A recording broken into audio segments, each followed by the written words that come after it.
Oh, hey, hi there. It's Mr. A. I'm coming to you today out of my office to talk about animals. This is the Animals Part 2 video. Many of you have already seen the Animals Part 1 video, so I'm going to build off that today. Like I said, I'm coming to you from my office surrounded by a bunch of animals. What I'm going to ask of you today is to take out a sheet of paper. There's going to be 12 questions that you have to answer in today's video. Question number 12, I'll give this to you now and then at the end, is with all these animals surrounding me right now, which one is the only invertebrate that you see? So you can pause it and look at that, or you can be reminded of that at the end of the video.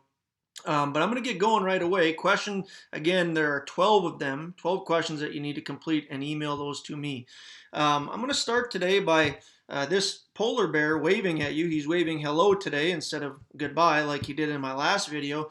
And I just want to let you guys know that many of you, when you did your bonus for the full classification of this polar bear, you did a great job. There were some mistakes that I saw from a handful of you, and one of those is the domain. Everything that we're talking about belongs to the domain eukarya. Do not get that confused with eukaryote. Eukaryote is a type of cell. Eukarya is a domain. And then this was the other one that some of you struggled through, was the family is Ursidae. But other than that, good job. And again, that's how we work full classification or full taxonomy. First question that I have for you is 4 parts, and I'm going to fly through this first page because this is where we left off in our last discussion on animals. What are these 4 pictures here? What phyla do they belong to? Now, we covered 5 phyla. We covered Porifera, Cnidaria, Platyhelminthes, and Nematode. 4 of these are listed below. And I'll give you a hint. In fact, I'll practically give you an answer like letter B. This is a planarian. Don't tell me planaria. Tell me the phylum that a planarian belongs to. Do that for A, B, C, and D. That's questions number 1, A, B, C, and D. Then we get into our next phyla. So today we're going to cover phyla 6, 7, and 8. We're going to cover 3 phyla. And the reason we're only going to cover 3 today is because there's a lot of classes in each one of these that I expect for you to know. So the first phyla in today, the 6th phyla overall, are the mollusks. Mollusks are divided into 3 classes that you need to know. The first are the gastropods, and these are known as the stomach foots. Gastro means stomach, pod means foot. And they contain the snails and the slugs. You can see a slug here. These are around our area here in North Dakota. They're shellless mollusks. And then there's a snail here. Most snails, many gastropods, in fact, have one shell up above them. And you can see that they crawl on a foot, but it kind of looks like they're doing a belly crawl, hence the name stomach foot. Pod means foot, like I said earlier. These organisms also have something that's unique called a radula. And I was going to show a couple pictures of a radula, but for time's sake, I decided not to. If you want to Google a radula, it's a neat little part of this critter that's its tongue, and it hangs that tongue outside of its mouth, and it has little notches or treads on it. And as it crawls along, it peels off the kind of the top vegetation of whatever it is that it's eating. So a radula is a tongue-like structure that's unique to the gastropods. So that's the class that I want you to know with mollusks. I also want you to know bivalves. Bivalves are organisms, as the name bi entails, 2. They have 2 shells, and they have internal organs that they protect. So here is a clam. This is a conch, and these are mussels. Many of these we like to eat. Here you can see these mussels are prepared to be dined on and enjoyed. But when these guys start to open, that's an indication that they are dying or they are dead, because they have those 2 shells that ultimately are closed 99% of the time. Unless they're swimming, they'll flap them open and then they'll keep them shut, because the insides of them is the internal organs that they're trying to protect. The third class under the phyla mollusks are cephalopods. Now the cephalopods, the bummer of not being in class right now is we were going to dissect a squid. This is what we were going to dissect in class, but obviously we aren't together, so we're not able to do that. But the cephalopods are the octopus, which you can see here, and the squid. They are known as the headfoots, cephalo meaning head, and again pod. You'll see that a few times throughout the presentation today means foot. They are very intelligent, very fast, great hunters. You might know if we would have been able to dissect this, you'd have seen that they have an ink sac that they shoot out ink, and then they use jet propulsion to quickly get away from their prey. And then, of course, if you want to make one of these guys laugh, what you got to do is you got to give it 10 tickles. Just 10 tickles, that's all. And then, of course, you're going to get them to laugh just like hopefully I made you do right now. Question number 3, if you've got a good joke, animal joke, that's what you got to give me. In fact, you can't just do an if. You have to tell me your best animal joke. Like if you see 2 octopus together, what do you call them? Identical. Just going on the tentacle train here, but I better keep going, to respect your guys' time. You can't use those 2 jokes, by the way, so that's number 3. Your next phyla, in fact, I'm going to quick do a recap.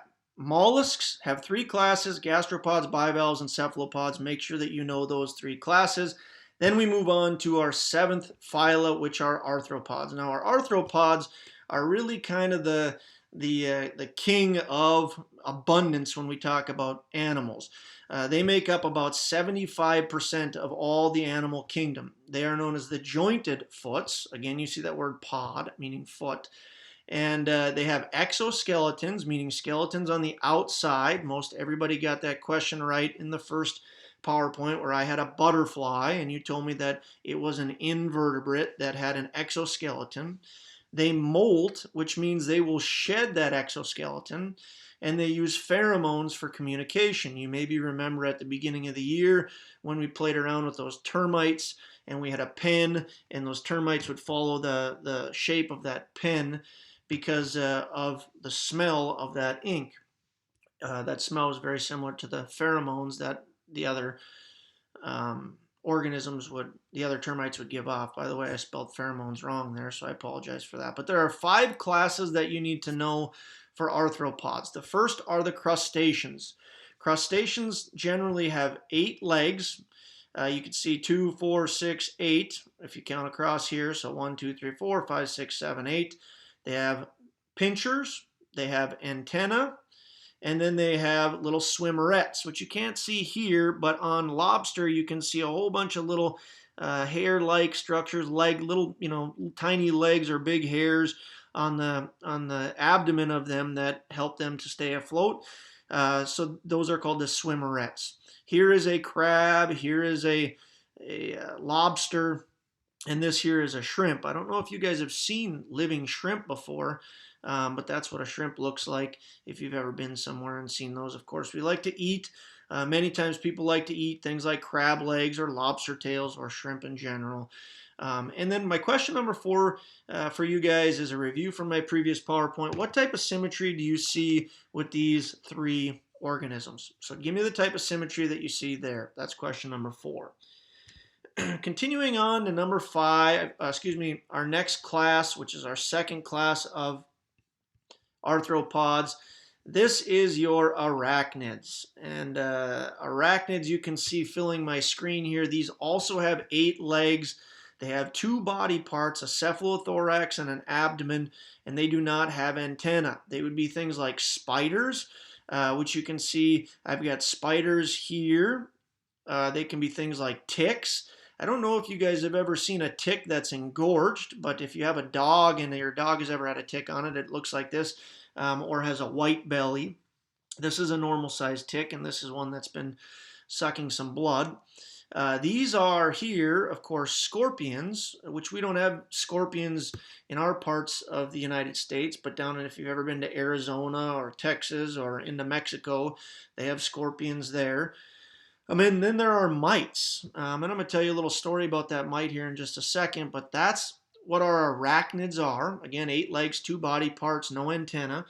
And you can see here a couple of examples of spiders. Well, this number 5, I want you to tell me what the common name of number 5 is. It's a very common spider in our area. And again, if we were in class, we do a discussion, an article about if you find a spider in your home, what you should do with that. And actually what you should do if you see a spider in your home is you should take it outside, because these are such great predators of things like flies and mosquitoes. They're pretty harmless. They probably don't even want to be in your house. So if you take them outside, there's an article on why that's a good thing. But this is one of the most common spiders in our area. In fact, I'll give you that answer. If you're paying attention, it'll be easy. This is a daddy longleg, a very harmless arachnid in our area. For question number 6, my wife and Abigail, she looks really excited. We just went on a hike this last weekend to the Eckery Trail, which is a really nice trail. If you guys are bored, it's less than 10 miles away. Go out to the Eckery Trail. It's beautiful out there. And as we were walking around, I saw this cool red velvet mite crawling on one of the walk bridges that you use to get across on one of the trails there. It's a neat little organism. It's a mite. It's obviously, again, an arachnid. But my question for you on this, and I thought I'd show it to you, this I actually took on my own, is give me the domain, kingdom, phylum, and class of this red velvet mite. So that's question number 6 for you. You can pause and work on that. Then we get into the hexapods. Hexa meaning 6, and pod meaning, again, foot, 6 foot, 6 legs. That's what you can see on this slide here, and I've got a handful of different questions for you. So these are a very abundant group of organisms. Again, they are arthropods. They have 6 legs and 3 body parts, which you can see here: a head, a thorax, and an abdomen. You can see the 6 legs there.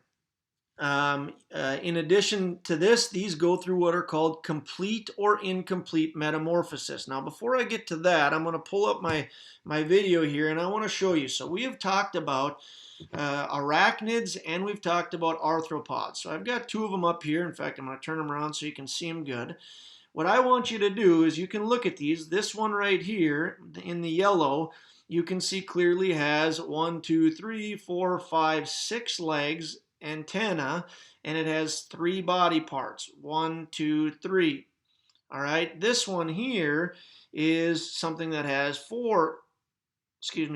8 legs: 1, 2, 3, 4, 5, 6, 7, 8, and 2 body parts.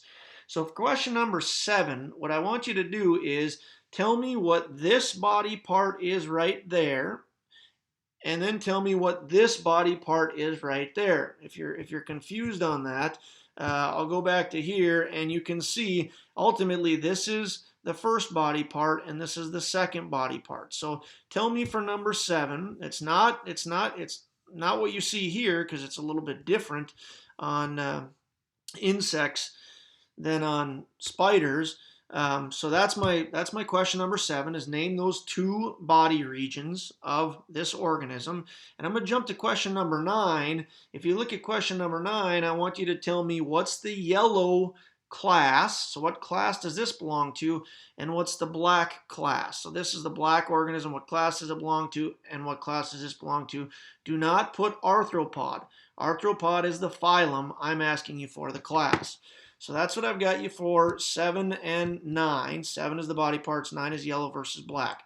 Going back to this idea now of complete versus incomplete metamorphosis. Many of our insects will go through either complete or incomplete metamorphosis, which means that their body changes. You can see the body plan of a butterfly changing and the body plan of a grasshopper changing. If it is totally different in its earlier stages, if it has a larva that's way different than the adult, that's called complete metamorphosis, which makes sense because it's going to be completely different. If it has this nymph, which is an immature form of the adult that looks similar but is smaller than the adult, that's incomplete dominance.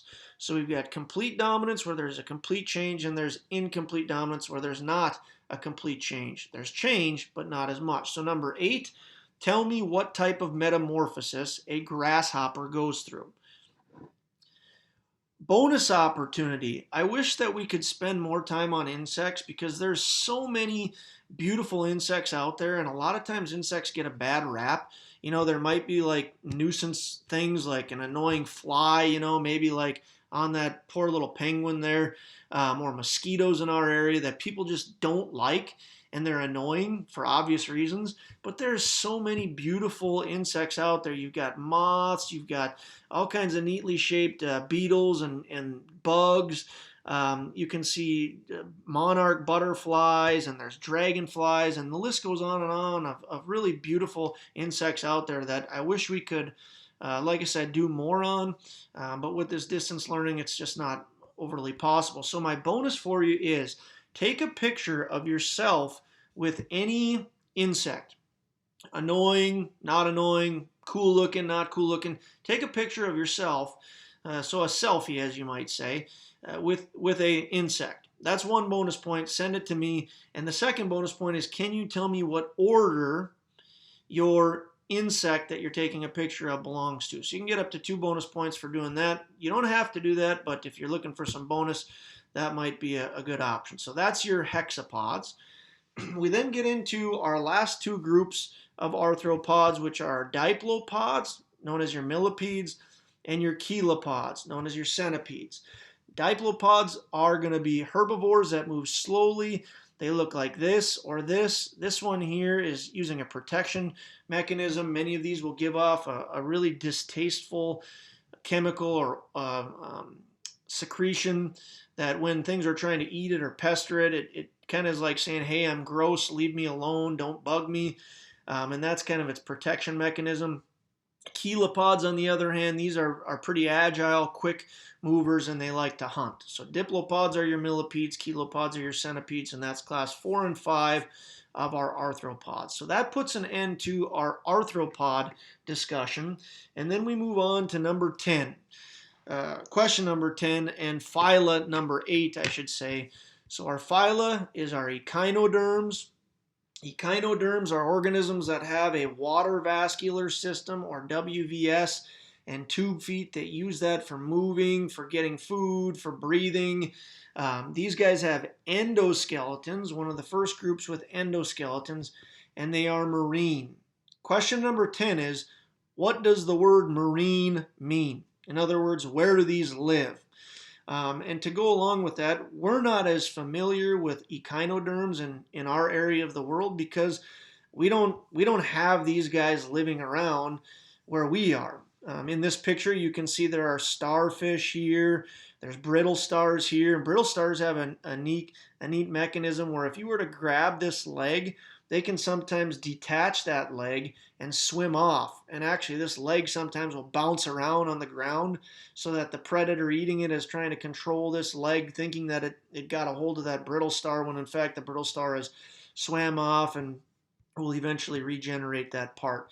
This is a sand dollar. And now the neat thing with sand dollars is that if you're ever anywhere, I was in Florida once and in Italy once, and I saw these floating around, you pick them up, and they've got a whole neat network underneath them of hairs that make up its water vascular system. And they are really quite beautiful creatures that if you see a skeleton of it, this one's dead and a skeleton, they don't look that exciting, but they're really soft-bodied, cool-looking organisms.